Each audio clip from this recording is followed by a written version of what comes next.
suis Abdou Katibou, je suis né aux Comores, en Tsaweni particulièrement. Donc j'ai quitté les Comores en 98-99 pour commencer des études en France. Et puis voilà, j'ai terminé mes études en Sorbonne avec une thèse en économie.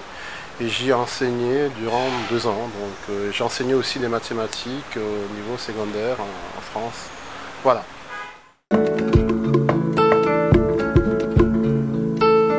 En fait, ma thèse s'intitulait « Les migrations comoriennes en France ». Donc,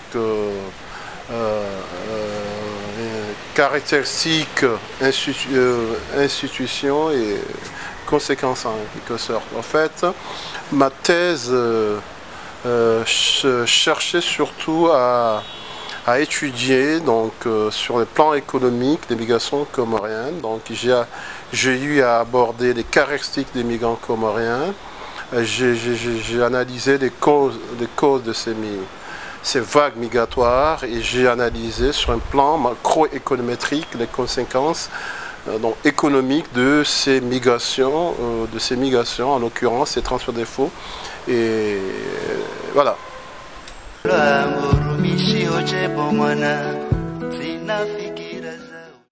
Non, donc le cercle des économistes comoriens est un cercle qui a été créé par des jeunes de la diaspora et comment dirais-je, qui ont des idées en quelque sorte précises pour les demandes de notre pays. Et voilà, donc je suis le secrétaire général et mon ami Darshari Miknash est le président. Nous avons proposé évidemment quelques réflexions donc, sur les demandes des Comores. Donc nous avons publié des articles, co-publié des articles, voilà, donc et nous faisons des propositions. Toutefois, donc notre démarche reste sur le plan intellectuel, donc aux gouvernants de mettre en place nos propositions.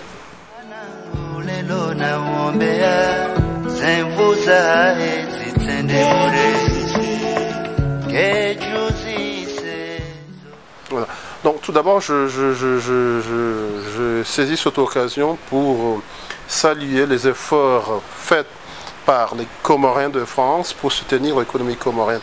En fait, il s'avère qu'en termes de PIB, donc en termes de PIB, les Comores se classent 4e parmi les pays qui reçoivent les transferts de fonds de migrants. Donc ces transferts représentent à peine 26 à 28% du PIB comorien. Donc, ils représentent plus de 160% du budget de l'État. On estime, ce sont des estimations, donc ce sont des estimations à plus de 60 milliards de francs comoriens, soit 120 millions d'euros, transférés par an par les Comoriens non résidents à l'étranger, notamment en France. Il s'avère que ces transferts de fonds sont principalement destinés dans l'île de la Grande Comore, et voilà, plus de 95%. Et il s'avère aussi que 95% de ces transferts proviennent de la France.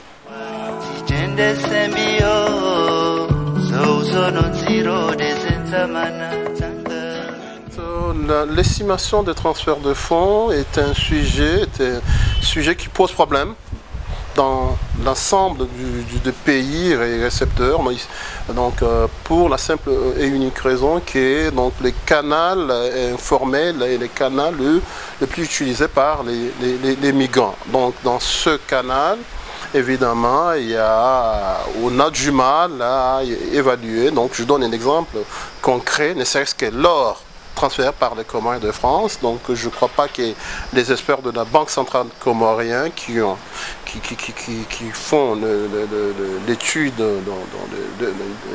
qui font leur estimation, prennent en compte l'or transféré par les migrants, alors qu'on sait que la valeur de l'or est transférée par an, donc acheté à Dubaï ou d'autres pays, donc ce sont des montants exorbitants. Donc je crois que l'estimation faite et sous-évalue donc,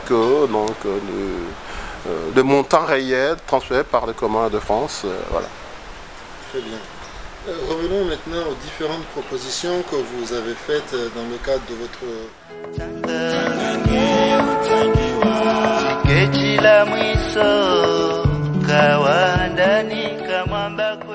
C'est un projet qui a été mûrement réfléchi par ce cercle, parce que nous avons constaté que malgré la faiblesse financière de notre pays, mais quand même il y a des moyens financiers inexploités, donc à savoir l'épargne comorienne. Donc il s'avère qu'il y a plus de 30 milliards de francs comoriens inexploités.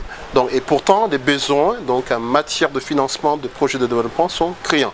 Donc nous avons conçu ce projet pour répondre à ce problème. Donc il s'avère que nous avons proposé ce combat, nous le menons depuis un certain temps avec mon frère Darchari, pour que ce caisse de dépôt de développement soit installée aux Comores afin d'aider surtout ceux des jeunes qui aimeraient se lancer dans l'activité productive et qui ont des difficultés à accéder aux moyens de financement.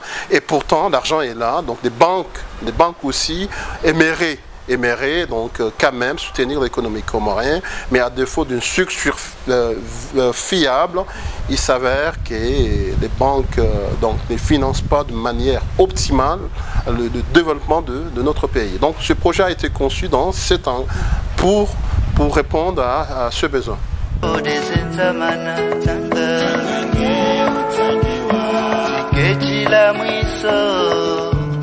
Oui, au-delà de ce taux plancher, donc je crois que aussi les conditions, le niveau de risque est aussi très élevé. C'est ce qui pousse les banques comoriennes à utiliser ce taux. Donc il s'avère que le taux actuel tourne aux alentours de taux réel de 14 à 16%. Donc cependant, et on ne peut pas lancer la pierre aux banques parce qu'il s'avère qu'il y a le taux de créances douteuses et estimé à plus de 20%. C'est-à-dire les banques ont du mal à récupérer de l'argent. Donc il s'avère qu'on estime à plus de 11 milliards, des estimations de la banque centrale comorienne estiment à plus de 11 milliards de l'argent qu'ils ont du mal à récupérer. Donc je crois que pour baisser ces taux, donc la caisse de dépôt et de développement, si elle est mise en place, je crois que ça sera un début de solution à ce taux exorbitant qui pénalise le développement de notre pays.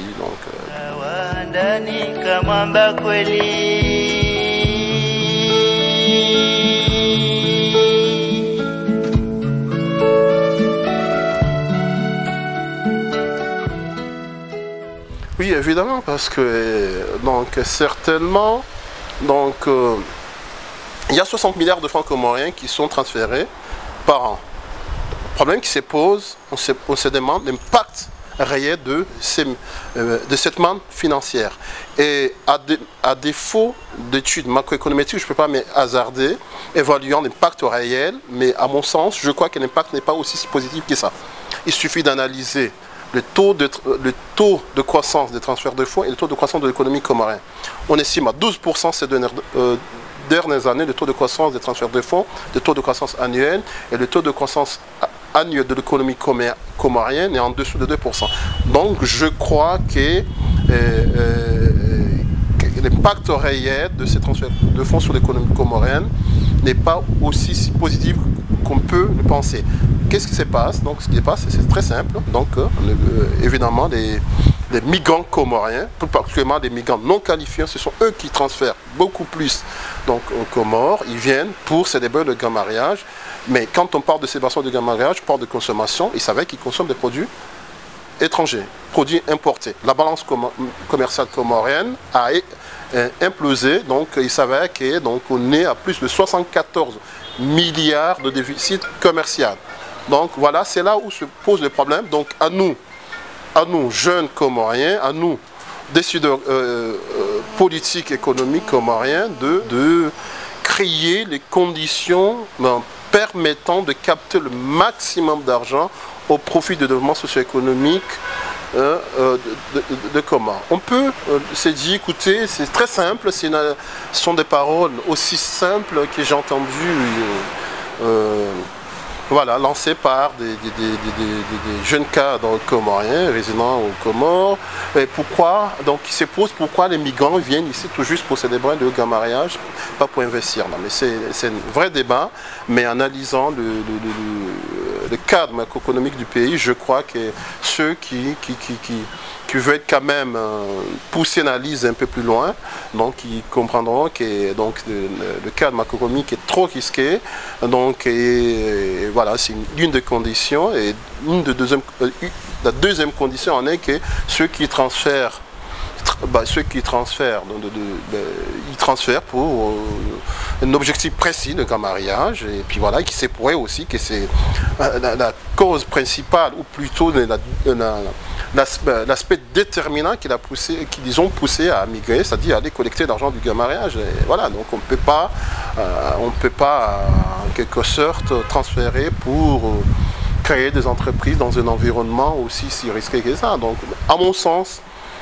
il faut penser à mettre en place des structures permettant de capter cet argent destiné au grand mariage. Voilà, donc, et puis on pourrait éventuellement créer des conditions permettant d'inciter dans de jeunes, surtout de la deuxième génération, de venir investir aux Comores. Donc, mais dans ce cadre macroéconomique et juridique, un peu institutionnel, un peu incertain, donc je crois qu'il est très difficile de motiver les gens pour qu'ils puissent se lancer dans des investissements productifs pour le moment, donc aux Comores.